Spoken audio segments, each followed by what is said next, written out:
জয় শ্রীকৃষ্ণ। রাধে রাধে বন্ধুরা। বিষ্ণু পুরাণে স্বয়ং ভগবান শ্রীকৃষ্ণ বলছেন, যদি কোনো ভক্ত জন্মাষ্টমীর দিন ঘরের এই জায়গায় গোপনে তুলসী গাছের 4টি পাতা রাখতে পারে, তাহলে সেই ব্যক্তি 43 দিনের মধ্যে কোটি কোটি টাকার মালিক হয়ে উঠবে। হ্যাঁ বন্ধুরা, আপনারা একেবারে ঠিকই শুনছেন। বন্ধুরা, প্রত্যেকটি মানুষের জীবনে কোনো না কোনো সমস্যা লেগেই আছে, আর সেই সব সমস্যা মেটানোর জন্যই আমাদের ভগবান বা ঈশ্বরের আশীর্বাদ কিবার প্রয়োজন হয়। তাই প্রত্যেকটি বাড়িতে কোনো না কোনো ঠাকুর দেবতার পুজো করা হয়ে থাকে। সঙ্গে থাকে প্রত্যেকটি হিন্দু বাড়িতে একটি করে হলেও তুলসী গাছ। বন্ধুরা, আপনারা প্রত্যেকেই জানি যে এই তুলসী গাছ একটি ঔষধি গাছ, আর এই তুলসী কথাটির অর্থ হলো যার তুলনা নেই। এছাড়াও হিন্দু সম্প্রদায়ের কাছে এটি একটি পবিত্র উদ্ভিদ হিসাবে পরিচিত। শাস্ত্র অনুসারে মনে করা হয় যে এই তুলসী গাছের মধ্যে 33 কোটি দেবদেবীর বসবাস। ব্রহ্ম বৈবর্ত পুরাণে তুলসীকে সীতা স্বরূপা, স্কন্দ পুরাণে লক্ষ্মী স্বরূপা, চক্র সংহিতায় বিষ্ণুপ্রিয়া ও ঋগ্বেদে তুলসী গাছকে কল্যাণী বলে আখ্যায়িত করা হয়েছে। বন্ধুরা, হিন্দু শাস্ত্র অনুযায়ী তুলসী গাছের মাহাত্ম্য অপরিসীমা। শাস্ত্র অনুযায়ী তুলসী গাছ ও তুলসী পাতা খুবই পবিত্র। এছাড়াও এই তুলসী পাতা ভগবান শ্রীকৃষ্ণের পূজাতে ব্যবহার করা হয়। এই তুলসী গাছের পাতা ছাড়া ভগবান শ্রীকৃষ্ণের পূজা আরাধনা কখনোই সম্পূর্ণ হয় না, যা বিষ্ণু পুরাণ, পদ্ম পুরাণ এবং শ্রীমদ্ ভগবতেও বর্ণিত রয়েছে। তাই বন্ধুরা, এই পবিত্র জন্মাষ্টমীর দিন যেহেতু স্বয়ং ভগবান জন্মগ্রহণ করেছিলেন, তাই এই দিনে তুলসী গাছের পাতা নিয়ে এই উপায় বা ক্রিয়াটি অবশ্যই করবেন। কারণ এই দিনেই আত্মা এবং পরম আত্মার মিলন হয়েছিল। মনে করা হয় যে এই দিনেই ভগবান অনেক রূপ ধারণ করে প্রত্যেকটা ভক্তের বাড়িতে তিনি আসেন। তাই শাস্ত্র বলছে বন্ধুরা, যে এই দিনে ভক্তি ভরে যারা ভগবানকে ডাকেন, ভগবানের পুজো অর্চনা করেন, তাদের বাড়িতেই ভগবানের চরণ অবশ্যই পড়ে। এছাড়াও এই দিনকে বন্ধুরা মা লক্ষ্মীর অত্যন্ত প্রিয় দিন মানা হয়েছে। তাই এই দিনে বাড়িতে মায়ের পুজো যারা ভক্তিভাবে করে, বা সামান্য এই ফুল এনে বাড়িতে মায়ের পুজো এবং ভগবান শ্রীকৃষ্ণের পুজো ভক্তিভাবে দেয়, তাদের বাড়িতে সারা বছর পরমেশ্বর ভগবান শ্রীকৃষ্ণ ও মা লক্ষ্মীর কৃপা বিরাজ করে। আর যে কত বন্ধুরা এই দিনে বিভিন্ন দেব দেবী বা ভগবানের চরণ আমাদের বাড়িতে পড়ে। তাই বন্ধুরা, সকালে ঘুম থেকে উঠে এই কার্যটি কিন্তু আমাদের আপনাদেরও সবাইকেই করতে হবে। আবার এই দিনে বন্ধুরা কিছু ভুল আমাদের অজান্তেই বাড়ি থেকে মা লক্ষ্মী গৃহ ত্যাগ করেন, যা আমি আগের ভিডিওতে আপনাদেরকে অলরেডি জানিয়ে দিয়েছি। তাই যারা এখনো পর্যন্ত ভিডিওটি দেখেননি, তারা অবশ্যই এই ভিডিওটি দেখার পর আপনারা ভিডিওটি দেখে নেবেন। তাই বন্ধুরা, এই বছর 2024 সালে আগামী 26শে আগস্ট সোমবার এবং 27শে আগস্ট মঙ্গলবার, এই 2 দিনই থাকছে পবিত্র জন্মাষ্টমী। এবং রোহিণী নক্ষত্রের সময়কাল হল 27শে আগস্ট রাত্রি 12টা বেজে 6 মিনিট থেকে 12টা বেজে 51 পর্যন্ত, অর্থাৎ নিশীথ পূজার সময়কাল হল মাত্র 45 মিনিট। পারলে এই সময়ের মধ্যে আপনারা ভগবানের পুজো অর্চনা বা এই ফুল ফল নিবেদন করে আপনারা বাড়িতে ভগবানের পুজো আরাধনা করবেন। এবং এই জন্মাষ্টমী পূজার ক্ষেত্রে একটি ফল বিশেষভাবে গুরুত্বপূর্ণ, তা আমি আপনাদেরকে এর আগের ভিডিওতে বিস্তারিতভাবে জানিয়ে দিয়েছি যে এই ফল কেন প্রয়োজন, এই ফলটি ছাড়া কেন জন্মাষ্টমীর পুজো অসম্পূর্ণ। যাই হোক বন্ধুরা, এই পবিত্রতম দিনে আপনারা সকালে ঘুম থেকে উঠে মা লক্ষ্মীর সামনে বলুন এই মন্ত্রটি 3 বার। এতেই বন্ধুরা সর্বকাজে আপনারা সফলতা প্রাপ্ত করবেন। মা লক্ষ্মীর কৃপায় আপনাদের বাড়িতে সুখ শান্তি অর্থে ভরে উঠবে। কারণ বন্ধুরা, প্রত্যেকেরই আমাদের জীবনে অর্থ প্রয়োজন, সংসার চালাতে, সন্তানের দেখাশোনার জন্য, মা বাবার খুশির জন্য অর্থ প্রয়োজনীয়। কারণ বন্ধুরা, এই কলি যুগে অর্থ ছাড়া কেউ কাউকে চেনে না। তাই আজ আমি আপনাদেরকে এমন একটি বিশেষ উপায় বা ক্রিয়ার কথা জানিয়ে দেব, তা যদি আপনারা এই দিন করতে পারেন তাহলে আপনারা রাতারাতি কোটিপতি হয়ে যাবেন। হ্যাঁ বন্ধুরা, আপনারা একেবারে ঠিকই শুনছেন, কারণ এই উপায় বা ক্রিয়াটি আপনারা যদি এই পবিত্রতম দিনে একবার করতে পারেন তাহলে মা লক্ষ্মীর কৃপা দৃষ্টি আপনাদের বাড়িতে এসে পড়বে। কারণ দেখবেন বন্ধুরা, কিছু মানুষের জীবনে যতই সে অক্লান্ত কঠোর পরিশ্রম করুক না কেন, কিছুতেই আয় উন্নতি তারা দেখে না। পরিবারে ঝগড়া, ঝামেলা, অশান্তি, মনোমালিন্য এগুলো লেগেই থাকে।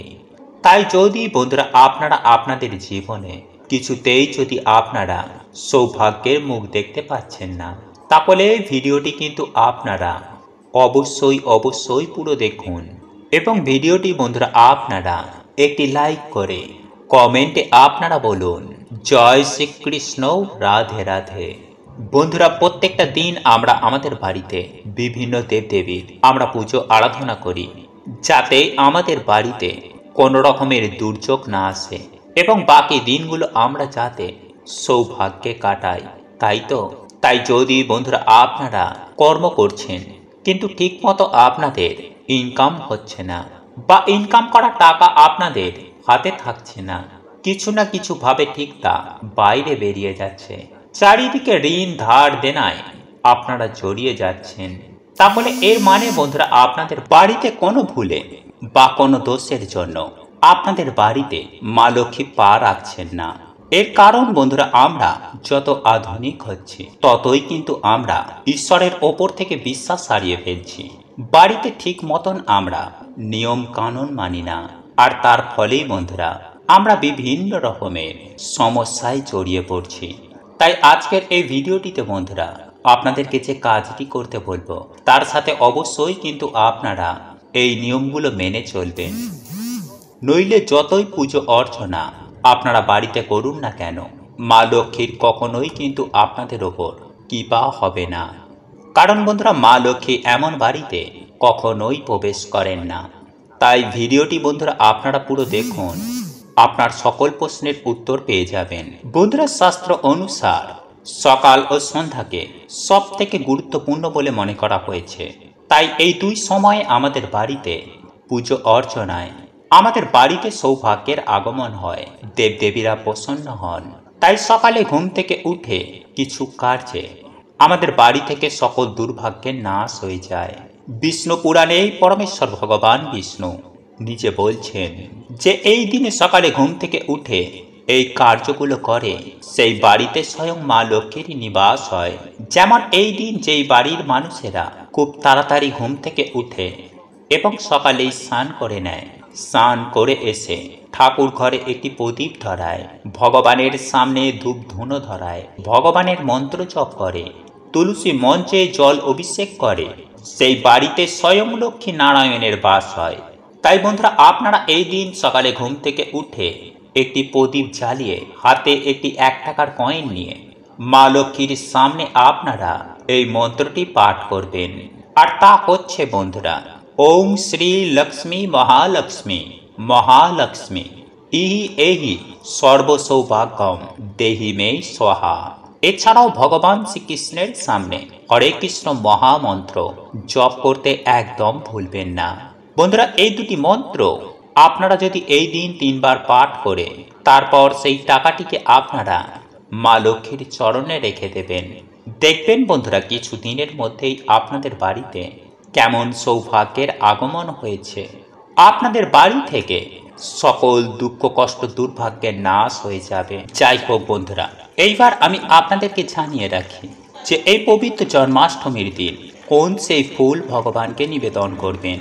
বন্ধুরা, আপনারা প্রত্যেকেই জানি যে ভগবান শ্রীকৃষ্ণের অত্যন্ত প্রিয় ফুল হল হলুদ রঙের ফুল, তাই তার আর এক নাম পীতাম্বর।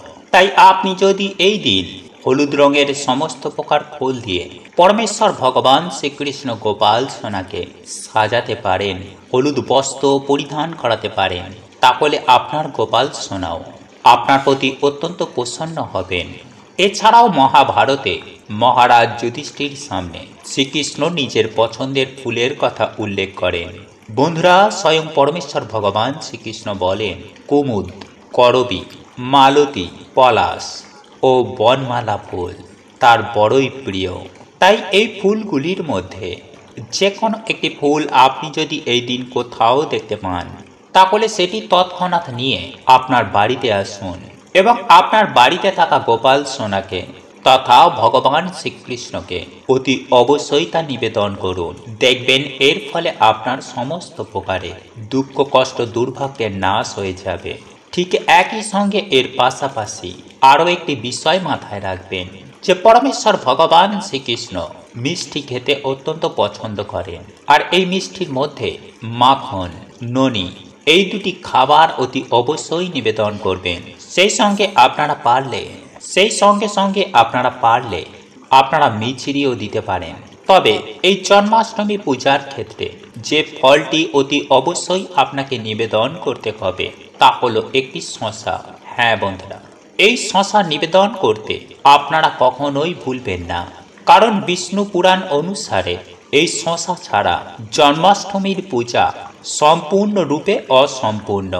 বন্ধুরা, এই শসা ছাড়া আপনারা অন্যান্য ফলও নিবেদন করতে পারেন, কিন্তু শসা এই পুজোয় অতি অবশ্যই লাগবে। তাও আপনারা এই শসা নেবার ক্ষেত্রে আপনারা একটু দেখে নেবেন যেন শসাটি পরিষ্কার পরিচ্ছন্ন এবং সোজা থাকে। কোথাও পোকা খাওয়া কিংবা বাঁকা এই ধরনের কোনো শসা নেবেন না। তবে বন্ধুরা, এই শসা আপনারা নিলেন, ভগবানকে নিবেদন করলেন, সেটি করলে হবে না। এই শসা ভগবানকে নিবেদন করার জন্য শাস্ত্রের একটি বিধি ও বিধান রয়েছে, তা আপনাদেরকে পালন করতে হবে। আর তা হলো, আপনারা সবার প্রথমেই একটি 1 টাকার কয়েন নেবেন এবং আপনারা যেভাবে ভগবানের পুজো আরাধনা করবেন সমস্ত কিছুই আপনারা আপনাদের মনের মতো করে সাজিয়ে গুছিয়ে নেবেন। এবং আপনারা যদি পারেন তাহলে জন্মাষ্টমীর রোহিণী নক্ষত্র সময় চলাকালীন আপনার গোপাল সোনার পুজো আরাধনা করবেন। আপনাদের সাধ্য ও সামর্থ্য অনুযায়ী ফুল, ফল, মিষ্টি নিবেদন করবেন এবং এই শসা নিবেদন করার সময় আপনারা একটি 1 টাকার কয়েন দিয়ে সেই শসাটির মধ্যে খান থেকে 2 আধখানা করে দেবেন। কারণ বন্ধুরা, শাস্ত্র মতানুসারে এই শসা কাটাকে নারী ছেদন বলা হয়, মানে যশোদা মায়ের থেকে ভগবানের নারী ছেদন করা হয়। তাই এই উপায় বা ক্রিয়াটি করতে একদম ভুলবেন না। বন্ধুরা, আপনারা জন্মাষ্টমী ব্রত পালন করুন বা না করুন, অন্তত পক্ষে আপনারা যদি সামান্য এইটুকু নিয়ম পালন করতে পারেন তাহলে জন্মাষ্টমী ব্রতের সম্পূর্ণ ফল আপনারা পাবেন। তবে ভগবানের পুজো আরাধনার ক্ষেত্রে তুলসী গাছের পাতা অতি অবশ্যই নিবেদন করবেন প্রত্যেকটি ভোগে, প্রত্যেকটি ফুলে, প্রত্যেকটি নৈবেদ্যে, কারণ তুলসী ছাড়া ভগবান কোনো কিছুই গ্রহণ করেন না। বন্ধুরা, এই দিন রাতে ঘুমানোর আগে বালিশের তলায় যদি আপনারা তুলসী পাতা রাখেন তাহলে চমৎকারী এক পরিবর্তন লক্ষ্য করতে পারবেন।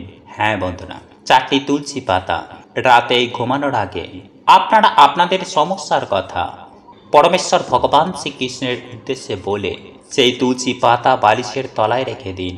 পরের দিন সকালে ঘুম থেকে উঠে 4টির মধ্যেই 2টি তুলসী পাতাকে একটি কৌটোর মধ্যে ভরুন এবং সাবধানে একটি জায়গায় রেখে দিন। বাকি অপর 2টি তুলসী পাতাকে আপনি খেয়ে নিন। বন্ধুরা, এই কাজটি আপনাকে জন্মাষ্টমীর দিন থেকে শুরু করে 43 দিন করতে হবে। হ্যাঁ বন্ধুরা, আপনারা একেবারে ঠিকই শুনছেন, এই কাজটি আপনাদেরকে এই দিন থেকে শুরু করে 43 দিন করতে হবে। একদিন বেশিও না, একদিন কমও নয়।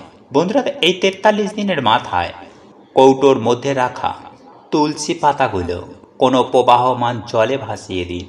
বন্ধুরা, এই তুলসী পাতা বালিশের নিচে রাখলে আপনার মধ্যে থাকা সমস্ত প্রকারের নেগেটিভ শক্তি, মানে নেগেটিভ এনার্জি, আপনার সমস্ত সমস্যা সুনিশ্চিতভাবে দূর হয়ে যাবে। বন্ধুরা, এই তুলসী পাতা থেকে সারা রাত যে পজিটিভ এনার্জি নির্গত হবে তা আপনার জীবনে থাকা সমস্ত প্রকার নেগেটিভ এনার্জিকে ধ্বংস করে দেবে।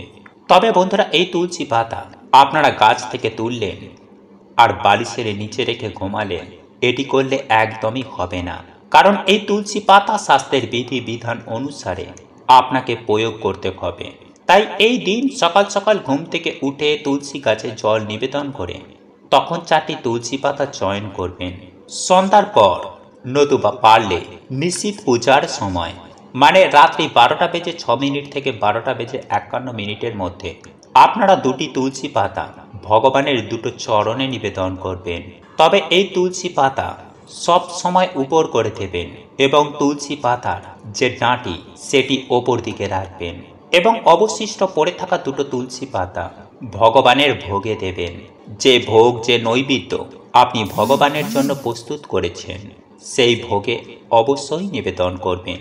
তারপর ধূপ প্রদীপ জ্বালিয়ে ভগবানের আরতি করবেন এবং আপনাদের মনস্কামনা মনোবাসনা ভগবানের কাছে ব্যক্ত করবেন। আপনার মনের মতো করে ভগবানের পুজো আরাধনা হয়ে যাবার পর প্রসাদ স্বরূপ তুলসী পাতা সহ ভগবানকে নিবেদন করা ভোগ পরের দিন তুলবেন এবং চরণে থাকা তুলসী পাতা থেকে একটি হোক বা 4টি হোক তুলসী পাতা আপনারা তুলে নেবেন। তারপর সেটিকে আপনারা আপনাদের বালিশের নিচে রেখে ঘুমাবেন। তাহলে দেখবেন আপনাদের জীবনে থাকা সমস্ত প্রকারের দুঃখ কষ্ট জ্বালা যন্ত্রণা স্বয়ং ভগবান শ্রীকৃষ্ণ নাশ করে দিয়েছে। ঠিক তেমনই আপনারা যদি এই দিন বাড়ির এই জায়গায় বা এই দিকে একটি ময়ূরের পালক রাখতে পারেন তাহলে বন্ধুরা বাড়ির আর্থিক আয় উন্নতি অনেক অনেক গুণ বেড়ে যাবে। আর এর জন্য বন্ধুরা আপনাদেরকে মাত্র 3টি ময়ূরের পালক জোগাড় করতে হবে এবং কিছু বাস্তু নিয়ম পালন করতে হবে, যা আজ আমি আপনাদেরকে এই ভিডিওর মাধ্যমে জানিয়ে দেব। তাই বন্ধুরা ভিডিওটিতে একটি লাইক করে ভিডিওটি সম্পূর্ণ শেষ পর্যন্ত দেখুন। বন্ধুরা যদি আপনারা আপনাদের আর্থিক উন্নতি চান তাহলে এই পূর্ণ পবিত্রতম দিনে রাতে ঘুমানোর আগে 3টি ময়ূর পালক নিয়ে একটি ময়ূর পালক ভগবানের মাথায় রাখবেন, কারণ এই ময়ূরের পালক ছাড়া ভগবান কোথাও যান না। এবং দ্বিতীয় পালকটি রাখবেন আপনার ঠাকুর ঘরের ঈশান কোণে এবং তৃতীয় ময়ূরের পালকটি রাখবেন আপনার আলমারি বা লকারে। বন্ধুরা দেখবেন কিছু দিনের মধ্যেই আপনাদের বাড়িতে সুখ শান্তিতে ভরে গেছে। পরমেশ্বর ভগবান শ্রীকৃষ্ণের আশীর্বাদ ও কৃপাতে। জয় শ্রীকৃষ্ণ। রাধে রাধে। প্রভু আপনাদের সকলের মঙ্গল করুক। আপনারা সকলেই সুস্থ থাকবেন, ভালো থাকবেন। নমস্কার, ধন্যবাদ।